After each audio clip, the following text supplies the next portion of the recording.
friends, welcome back to Bucket List Homestead. My name is Lynn. I've gotten quite a few new subscribers in the last couple of weeks. Thank you and welcome. So I thought I'd just take a few seconds to reintroduce myself. As I said, my name is Lynn. I am married almost 30 years. We celebrate our 30th anniversary in August this year. To my husband David, high school sweethearts. We live in Eastern Ontario, Canada with our two children, Grace, who is 19, almost 20, and Aiden, who is 16. Both our children are neurodivergent. Grace has high functioning autism, and Aiden has Tourette's syndrome. And they each have a couple other little things thrown in there, but I won't list them all. And we have lived at this property for 9 years this month. My husband was 30 years full-time Canadian Army. He retired 2 years ago, and he is now part-time reserve. Part-time, that's funny. Part-time is only like 2 months out of the year. The rest of the time, he's full-time. And we named our homestead Bucket List Homestead because it actually came from a bucket list we made when I was battling cancer the very first time. I was diagnosed with non-Hodgkin's lymphoma cancer in 2012. And during my very first treatment, we made a bucket list of things that we were going to do or what we wanted when I was better, not if. My husband never let me say if. And at the top of that list was our own home. We had lived in military housing for almost 20 years at that point, and we'd had enough. We wanted our own home with land for our kids to play and grow. I wanted to be able to have a large garden. I could only grow a very small garden living in military housing, and a lot was in pots. I wanted apple trees and all the things, and I wanted chickens. Oh, I wanted chickens so bad. So that dream became a reality 9 years ago. And I decided to do my channel 2 years ago because, like everybody else, I was home during the craziness of 2020. I actually had never really watched a lot of YouTube before. And I started watching a lot of YouTube, and I started seeing all these channels of people who had chickens and who were growing their own food and canning and preserving. And I'm like, and they were calling it homesteading. I'm like, is that what we've been doing all these years? That's what that's called, homesteading? I had no idea. And the more I watched, the more I fell in love. And I also realized I wanted more Canadian content. I'm actually originally from the States. I'm originally from Maine. But my children say I'm more Canadian now because I've lived in Canada now longer than I lived in the States. Born and bred in the, actually I was born in an American base in Germany, but I moved to Maine when I was about 2 with my parents and stayed there till I got married when I was 18. But anyway, if there's something I love to share it. One of those things is women's health. Nobody knows your body better than you, so if you think something's wrong, you keep yelling, screaming, anything you have to get someone to listen to you. I was sick for 18 months before I finally got a diagnosis of cancer the first time, and at that point it was stage 3. And I often wonder what my treatment would have been like if they had caught it sooner. I've since had cancer 3 more times, but I am now in remission. Passions I love to share, and one of them is homesteading. I love to encourage people to grow their own food. You don't have to have chickens if you're not in a spot to have chickens, but you can grow your own food and canning it and preserving it and help fight the old inflation that doesn't seem to be going away with food prices. And more importantly, you know what is in your food and what is not. We are trying meat birds for our first times too. They will be heading into the freezer in a few weeks, and we will let you know how that goes. My husband grew up on a farm. He's got a little bit more experience. Me, none. I didn't grow up in this lifestyle at all. But I love it's funny how we call it a slower pace. In some ways it is, but I am busier than I've ever been homesteading than I ever was before. That's kind of us in a nutshell. I don't know if it was as quick as I wanted it to be, but that's us. So I'm happy you've joined my channel. It still amazes me that this many people watch videos that I put out because I'm certainly not an expert in anything. My method of learning is the try and fail and try again method. And my gardening method is truly plan, pray for the best, pray some more, and pray. That's my gardening strategy. So today, I got into sourdough. This one of my New Year's goals this year was to try sourdough. It's been on my list of things to try forever. I was very intimidated and ended up being very, very easy. I had some misses, but eventually I got it. And I will leave a video too when I started the sourdough for those of you who might be wanting to try from someone who knew nothing about it. So I have really fallen in love with it. I like sourdough because making my own because I can control how sour it is. I'm actually not a fan of the very, very sour. Our daughter Grace actually likes the sourdough bread. My husband doesn't mind it too much. My son hates it completely. I'm kind of like, I don't mind it a little bit, but I don't like it as sour as you get. So that's one of the reasons I like being able to make it myself, because I can control that tanginess. The other reason I like it is because I definitely notice a difference when I eat sourdough versus regular carbs and bread. That you definitely digest it. At least for me, it digests much easier. I don't get that feeling I get after I eat it. It's the same way with pizza. When I eat fermented pizza dough that I make at home, I can eat 3 or 4 pieces and I don't feel I eat 2 pieces of regular pizza and I'm done. I feel like I'm just about ready to explode. So that's kind of the reason why I wanted to get into sourdough. So today we're going to be making sourdough sandwich bread. I am completely out of bread. I'm also doing the pantry challenge. Three Rivers Homestead is putting on her June edition. And I just want to make my own. It's healthier and it tastes better. So, and I can never find one I like anyway, even if I buy one. So we're going to make our own today. Now, this recipe is a new one I'm trying. It's from Farmhouse on Boone. I've tried a couple of sandwich bread recipes. I haven't loved them all. I've liked a couple, but I haven't loved them. This one comes highly recommended, so we're going to try this one. There's not a lot of ingredients, which is great, but the main thing is measuring everything. That's one thing you're going to find with sourdough is you need to measure weigh everything versus measuring, so you get the exact measurements and ingredients that you need. So we're going to get started. I forgot to mention that it's fairly early in the morning. It's about 8 o'clock in the morning. I wish it was earlier. I should have done this at least an hour ago. But I'm trying to get this all done so it can sit and ferment through the day so I can actually make it. If you don't mind it tangy, you could totally do this before you go to bed at night. Let it sit all night and then bake it in the morning. But like I said, I want to control the sourness, so I like to do mine during the day so I can cut back. So the recipe calls for 10 to 12 hours of resting. I'm only going to go for about 6 or 8, so this is why I want to do it now. If I did it at night, it could go very long, so I don't want that. Share the link down in the description box below for this recipe, but this is what you're going to need for ingredients. You're going to need some kind of scale, so that's mine. I've actually already weighed this. This is a half a cup of butter, which actually ended up being 1 stick.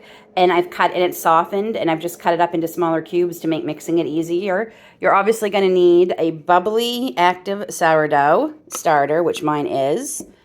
2.5 cups of room temperature water, all-purpose flour, and some sugar. And that is it. The flour we are going to add very, very last. Our butter. And I need 24 grams of sugar, so we're just going to measure it. So there's our 24 grams of sugar.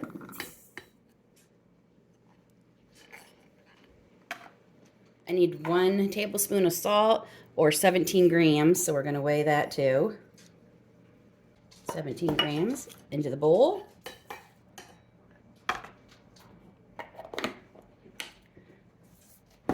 Now we're going to measure the starter. So I need 227 grams of starter. And then I have just enough left to feed this and get it going again. So we're just going to set this aside for now. And there's 227 grams exactly. So that's going to go into the bowl. Our 2.5 cups of water. It's the only thing we're not really measuring or weighing. Okay, and then we're going to start with the flour.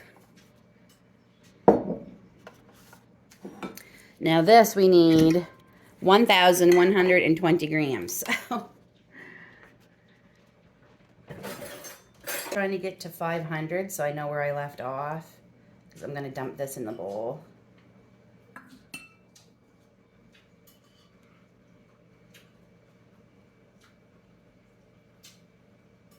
Okay, so there's 500. We're going to add that to the bowl right over here. and I'm going to start mixing it. Because depending on how much hydration is in your starter, you might not need the full 8 cups of flour or the 1,120 grams it calls for. So we're going to do 500 grams, and I'm going to start measuring out more because I know I'm going to need probably more than that.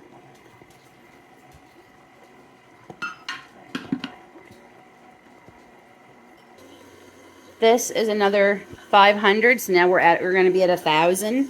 I'm going to slowly add it to this. Actually, it's hard to fit in there, so we're just gonna.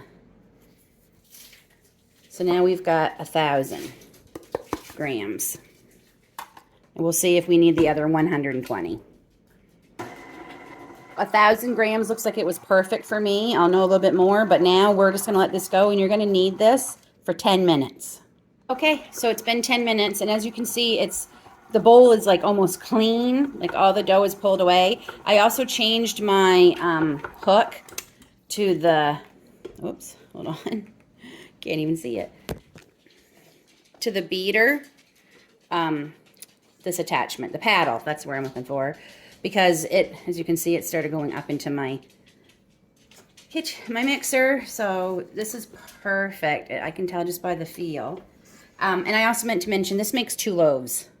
So if you're wondering, wow, that was a lot of flour, it's because it's 2 loaves. So I'm going to take this out of here. And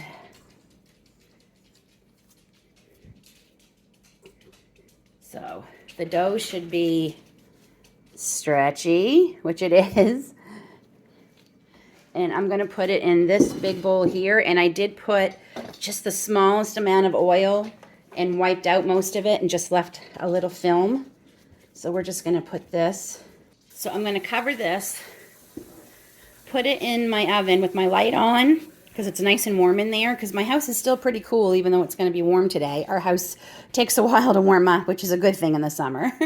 I'm going to put this in the oven with the light on, and like I said, I'll check on it.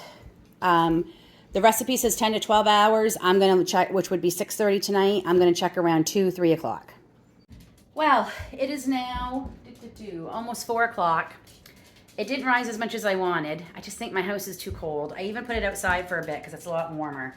So we're going to go ahead and divide it, and it has a second rise again. My bowl wouldn't fit in my oven with the light. So I'm hoping that it feels like a good dough.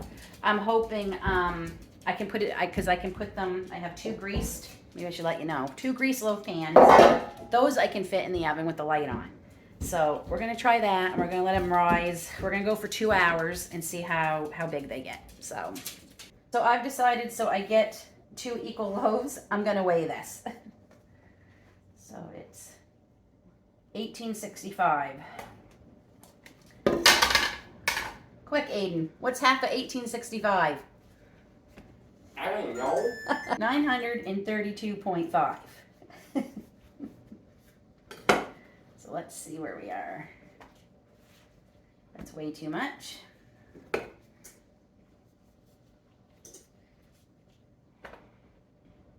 That's good. That's pretty darn perfect. All right. So we're going to roll the dough into a flat rectangle and roll up. Okay.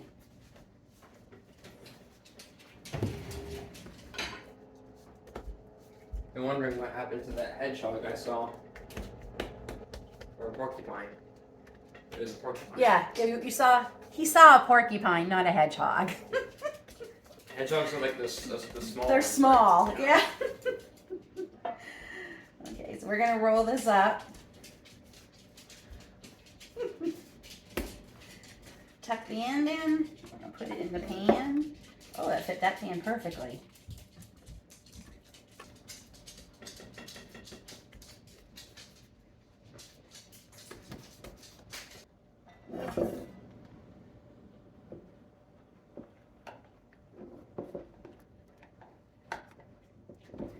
Okay, so let's see how they do for 2 more hours rising.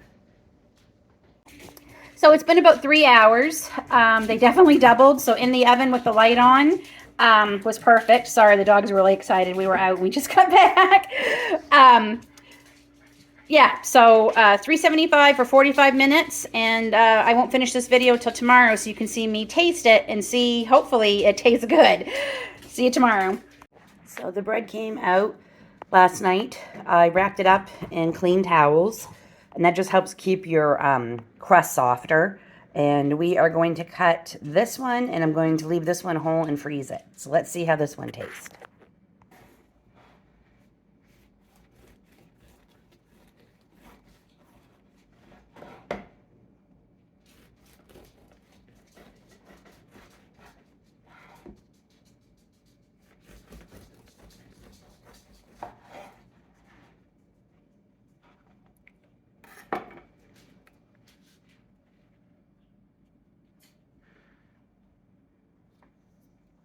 And it's very early in the morning.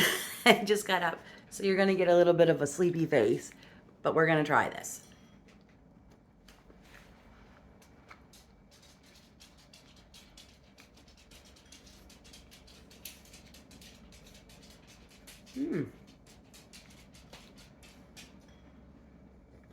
It's really good. There's the tang. That's good. Not too tangy. Just a little bit at the end.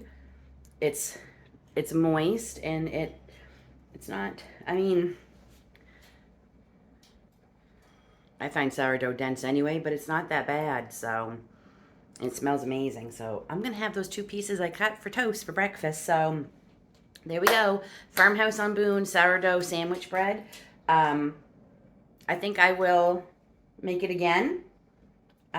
This might be my go-to recipe, actually. I'll make it again, and hopefully I'll put it in a smaller bowl so I can make sure it stays warm in my oven with the light on.